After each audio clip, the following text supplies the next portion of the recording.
நமஸ்காரம்.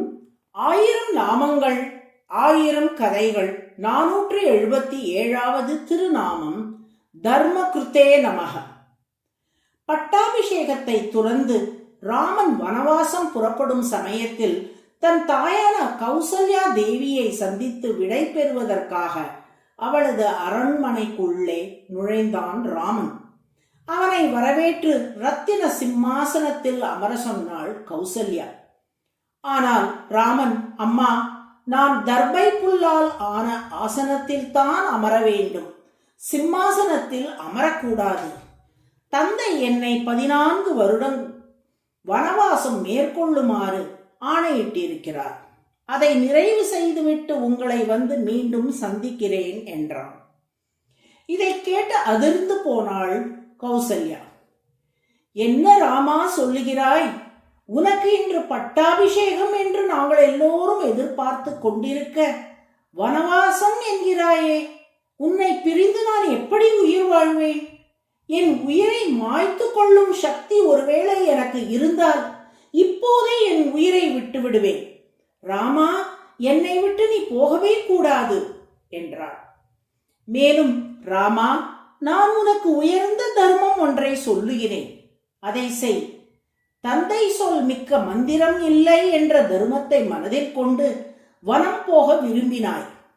ஆனால் இந்த உலகிலேயே மிகவும் உத்தமமான தர்மம் தாய்க்கு தனையன் பணிவிடை செய்வதே ஆகும். இப்போது உன் தாயான நான் ஆணையிடுகிறேன், எனக்கு பணிவிடை செய்து கொண்டு நீ அயோத்தியில் இருக்க வேண்டும் என்று ராமனுக்கு ஆணையிட்டாள் கௌசல்யா. அதற்கு ராமன், தாயே, நீங்கள் சொன்னது மிகவும் உயர்ந்த தர்மம்தான், அதில் சந்தேகமே இல்லை. ஆனால் தந்தையின் சொல்படி வனவாசம் என்ற ஒரு விரதத்தை நான் ஏற்கனவே தொடங்கிவிட்டேன். இப்படி தொடங்கிய ஒரு விஷயத்திலிருந்து பின்வாங்குவது என்பது தர்மம் ஆகாது. மேலும் நான் தர்மத்தின் வழி நடக்க விரும்புவோருக்கு எல்லாம் முன்மாதிரியாக இருக்க விழைகிறேன்.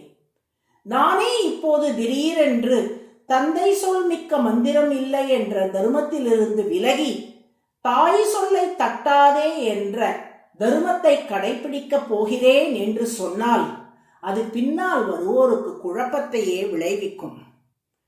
எனவே தாயே, நீங்கள் இட்ட கட்டளையை அவசியம் நான் நிறைவேற்றத்தான் போகிறேன். அதை நான் மீற மாட்டேன். ஆனால் முதலில் தந்தையின் கூற்றுப்படி 14 வருட வனவாசத்தை நிறைவு செய்து விடுகிறேன். அதன்பின் நாட்டுக்கு திரும்ப வந்து உங்களுக்கு கூடவே இருந்து அனைத்து விதமான பணிவிடைகளையும் செய்து உங்களது கட்டளையையும் நிறைவேற்றுகிறேன் என்றான். இனியும் ராமனை தன்னால் தடுக்க முடியாது என்று உணர்ந்து விடுகிறாள் கௌசல்யா. அதனால் பலவிதமான ஆசீர்வாத வார்த்தைகளை சொல்லி ராமனை காட்டுக்கு வழி அனுப்பி வைக்கிறாள் கௌசல்யா தேவி. இதிலிருந்து தர்மத்தில் இருந்து இம்மி கூட விலகாமல் ராமன் பின்பற்றி காட்டினான் என்பதை நம்மால் அறிய முடிகிறதல்லவா? தர்மங்களை உலகுக்கு விதித்தவரும் உலகியல் சட்ட திட்டங்களுக்கெல்லாம் அப்பாற்பட்டவருமான திருமால் தானே ராமனாக அவதரித்தார். அந்த திருமால் எதற்காக இவ்வளவு தூரம் அந்த தர்மத்தை பின்பற்றி நடக்க வேண்டும்? அத்தகைய தேவை அவருக்கு உள்ளதா? அவர் தர்மங்களுக்கெல்லாம் அப்பாற்பட்டவர்தான். ஆனால் மனிதர்கள் எல்லோரும் தர்மத்தை பின்பற்றி அதன் வழி நடக்க வேண்டும் என்று திருமால் நினைக்கிறார். அதனால் தானே முன் உதாரணமாக இருந்து பிறருக்கு வழிகாட்டி அவர்களும் தர்ம வழியில் நடக்கும்படி செய்கிறார். அதனால் தான் திருமால் தர்மகிருத் என்று அழைக்கப்படுகிறார். தர்மகிருத் என்றால் தர்மத்தை கடைபிடிப்பவர் என்று பொருள்.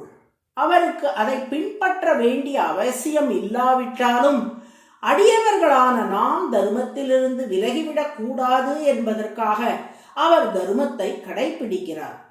தர்மகிருத் என்பதே சஹஸ்ரநாமத்தின் 477வது திருநாமம்.